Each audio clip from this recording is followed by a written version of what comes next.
Hey guys, Simo here. You may know me as a beat or music producer, but outside YouTube and my beat store, I'm also a songwriter. A while ago, I asked on YouTube what video you'd like to see from me, and the majority chose songwriting videos. That's perfect because some of you already asked me about this by DMs or emails. Just one disclaimer, there are no real rules in songwriting. Another person can teach you different things from what I will teach. Just take whatever you think will be of use to you. Combine the learnings that you will get from me with the rest of the things that you learn from the other sources. In this video, we're going to talk about song structures in popular music like K-pop. I'll show you some common structures, break down each section, and write a song using one of my beats, which you can also use. Let's begin with why song structure is important. It's simple. Most of the time, people don't prefer messy things, including songs. Without structure, a song might sound like a medley of different songs all mashed up into one with no recognizable direction. A song structure brings order to a song. Even metal songs have order, believe it or not. Song structures are made up of sections. Each section plays an important role in shaping a song. We'll go deeper into each one of them later. Here are some common song structures you'll notice in K-pop. The sections are mostly the same, but the sequence changes. Let's start with the most common structure. This is pretty common in popular music in general, not just K-pop. I'll refer to this as the main structure. The rest of the common structures are just modified versions of this. For example, Red Velvet's Cycle uses this structure. Take note that I didn't include instrumental sections to make things less complicated. We're focusing on songwriting, not beat making anyway. Some instrumental sections may have a bit of lyrics in them. In Cycle, there are vocals in the intro and outro. Other instrumental sections that may have lyrics in other songs are interludes, instrumental solos, and dance breaks. Another common structure derived from the previous one is this. The only difference is that this one doesn't have a third chorus at the end. This structure is getting more common nowadays, likely to keep the song length short and more radio-friendly. Blackpink title tracks usually use this song structure. Notice that after the bridge, they usually don't go back to the chorus. Instead, they go directly to the YG outro. An example is Pink Venom. Next up is this structure with the post-chorus. It's pretty much similar with the main structure, but with the addition of post-chorus sections. Post-choruses are very common in K-pop. Notice that I marked the second post-chorus. I did it because it is more common to omit the second post-chorus to keep a song at a radio-friendly length. An example of this structure is Red Velvet's Cosmic. The post-chorus starts in the writing your rhythm through the solar system part.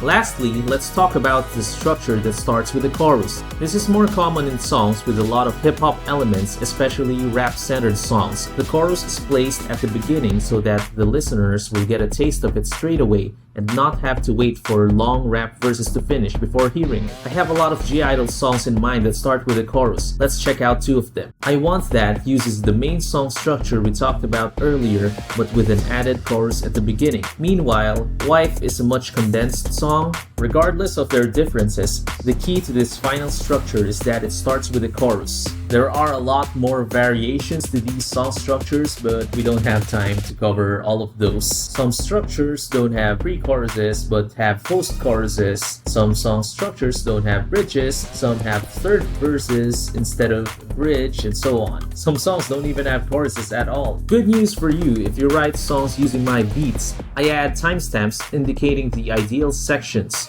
Of course, you can choose not to follow them if you have other ideas or want to spice things up. Now let's break these sections down while writing a song together using one of my beats. I'm gonna go with an emotional beat, so I'm gonna play this emotional beats playlist. I'm gonna hit shuffle and just play through the songs until I find a beat I want to write a song to. After playing through a few beats, I feel like choosing this Confused Baby Monster beat.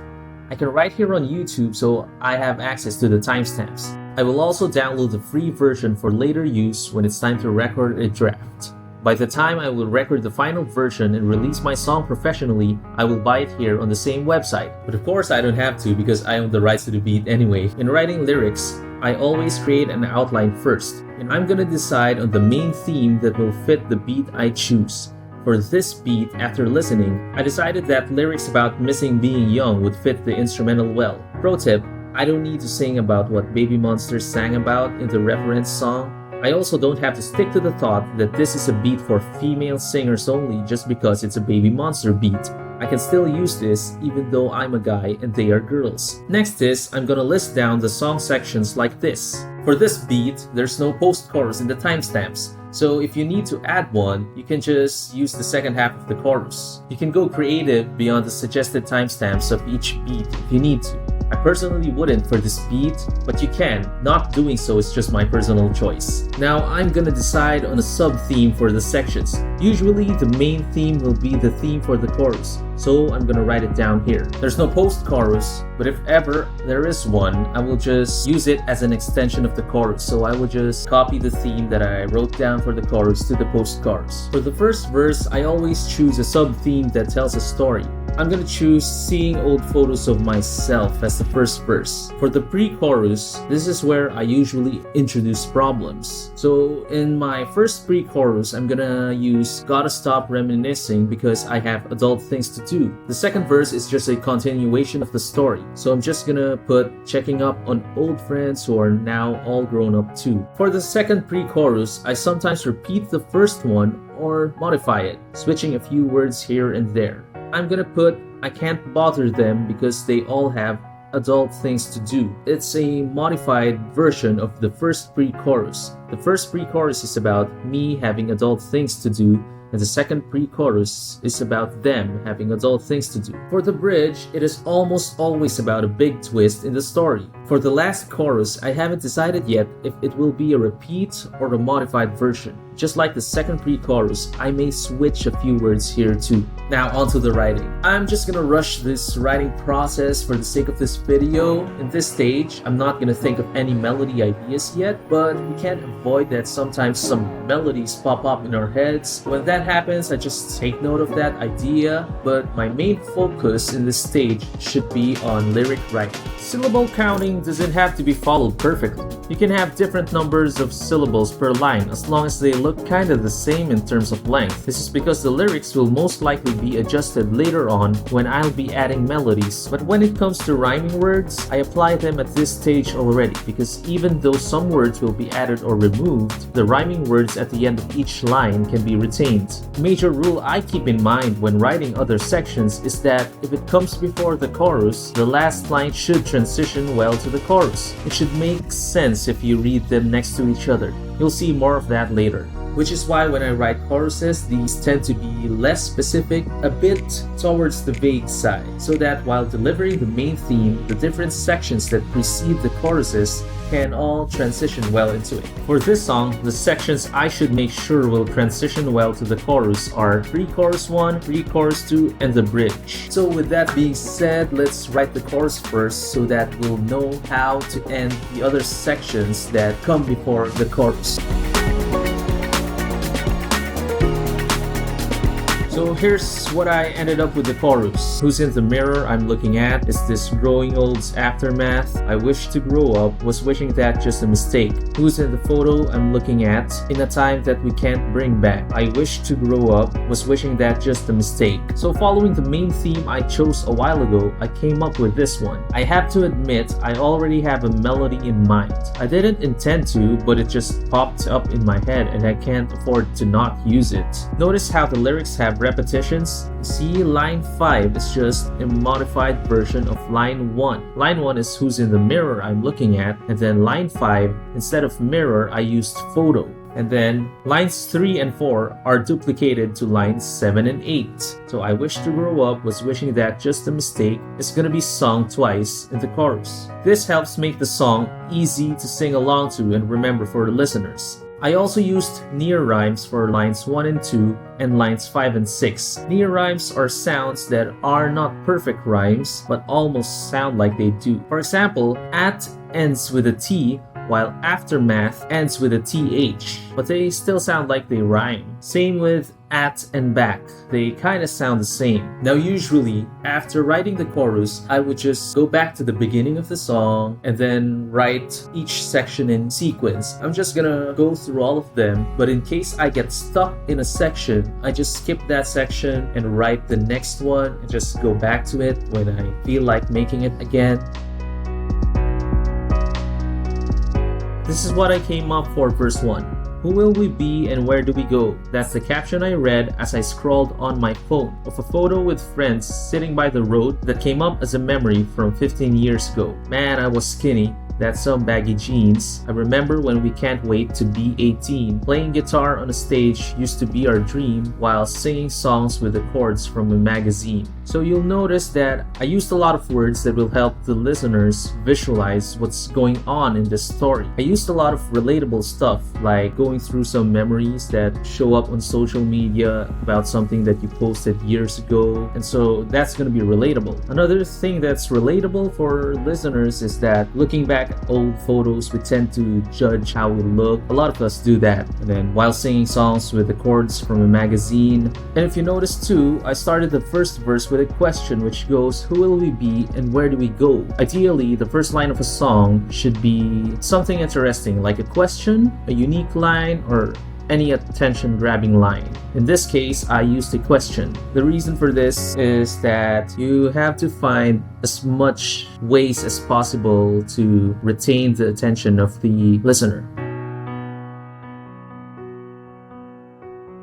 So for this first pre-chorus, oh, look at the time, step back in real life. I'm right here at work, but my thoughts in the sky. I'm stuck in this race, got no time to waste. I used to dream I could be in this place. So if you notice, the length of the pre-chorus is just half of the previous sections I did. Upon listening to the beat, I noticed that the pre-chorus is shorter. It's exactly half the length of the chorus and the verse. So I already kept that in mind when writing this draft, so I wouldn't have to waste time writing a lot of lyrics and then I'll just cut them in half in the end. Remember what I said a while ago that we should check if a section transitions well into the chorus? So this is what I'm gonna show the last lines of the pre-chorus and the first part of the chorus, and then we'll just read and see if it transitions well, if it still makes sense. I'm stuck in this race, got no time to waste. I used to dream I could be in this place. Who's in the mirror I'm looking at?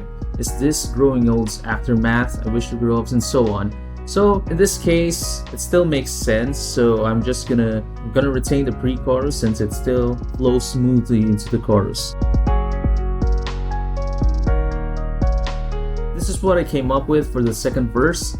I wonder if Mike and Jen finally tied the knot. They unfriended each other, so I guess not. What about Alex and the rest of my old band? If they rewrite our old songs, I'd understand. Checking the Maps app and the photos of streets, looking at the places where we used to eat. I'm sure it's this spot, but it's an office now. I remember the night Danny nearly passed out. Notice that I used a lot of names here. Honestly, I don't have close friends with these names, except for one of them. I just decided on the names to use based on how common the names are. Remember what I said that I have to make the verses relatable to almost everyone? So that's why I used a couple of names. So if a listener listens to this song and knows someone named Mike, for example, it's gonna catch his attention. So there's a couple more relatable stuff here, like I wonder if Mike and Jen finally tied the knot. You know, those couples you had from high school and you wonder if they are still together, and then when you check them, they're not friends with each other anymore. So that answers your question. And then talking about an old band you had before and that you left, and then checking the Maps app and photos of streets. Yeah, we have that now. I don't know if you guys do that, but I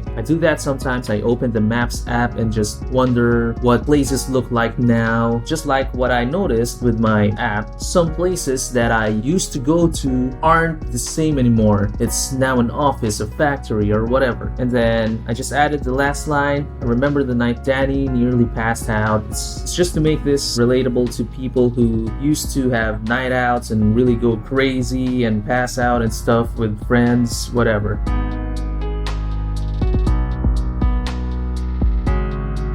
Then the second pre-chorus, this is what I came up with. Oh look, Ada's friend looks so different. No longer the kid who I knew. Can I send a message? But wait, I don't want to waste their time cause I'm sure like me, they also say. So in this part, it just talks about, social media didn't exist before, at least for my generation. And then now we all have it. Sometimes we are not friends with some people or some friends we knew before. We just stumbled on their their accounts just now, and then you notice that, hey, I can add him or her as friend. He or she looks different now. And then you ask the question, can I send a message? You want to catch up with them, but wait, I'm just not gonna bother them because for sure they're busy like me. And as I said before, for the pre-choruses, what I do is I either duplicate the pre-chorus 1 to pre-chorus 2 or modify it. In this case, I modified it. For example, the first parts of the pre-choruses, they start with "oh look," and then we end the third line with "to waste." Other than those exact repetitions when it comes to the lyrics, I also repeated the thought of pre-chorus 1 into pre-chorus 2. In pre-chorus 1, I was talking about how I am busy with my current life. In pre-chorus 2, it's about them being busy with their own lives.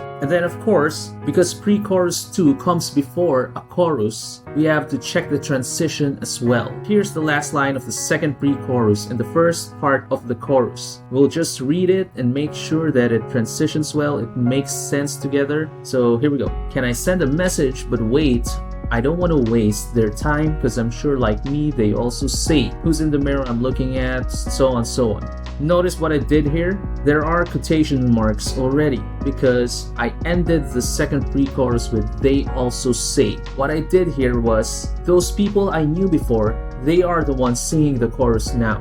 It still makes sense. It's not like it's just randomly connected out of nowhere.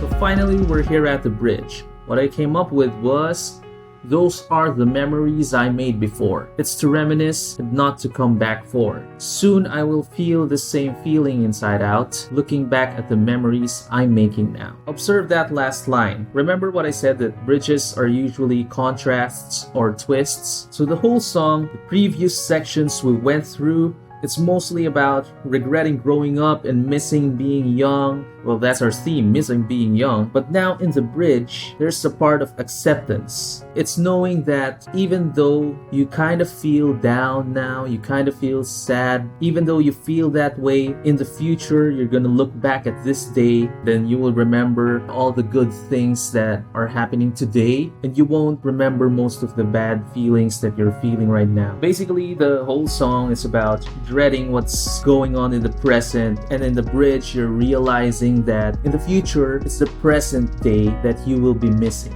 I hope that makes sense. And then of course, transition check 2, because after the bridge, we have a third chorus. So I'm gonna put the last line of the bridge and the first part of the chorus, and we'll read everything and check if it still makes sense. Soon I will feel the same feeling inside out, looking back at the memories I'm making now. Who's in the mirror I'm looking at? Is this growing old's aftermath? So I kind of realized here that it doesn't make that much sense, because at this point you already realize that the present is also a blessing. But why is it that in the chorus you're talking about growing old's aftermath and growing up was a mistake and so on? The original chorus doesn't work anymore after the bridge. So like what I mentioned, I will be adjusting the final chorus. This is the point where I decide that I have to adjust the final chorus. I have to change a few words but still make the original chorus recognizable. So it's still almost the same chorus. People will know it's the chorus, but I have to adjust it in a way that the song will still make sense. So before, the third chorus was also missing being young, just like the first and second choruses. But right now, I'm just gonna change it, modify it to something like accepting or appreciating who I am now. Because appreciating who I am now is what happened at the end of the bridge. So here's the modified final chorus I came up with. Who's in the mirror I'm looking at? Myself in a life that I'm proud I have. I wish to grow up, and wishing that is no mistake. Who's in the photo I'm looking at? Myself in a life that I'm proud I had. I wish to grow up, and wishing that is no mistake.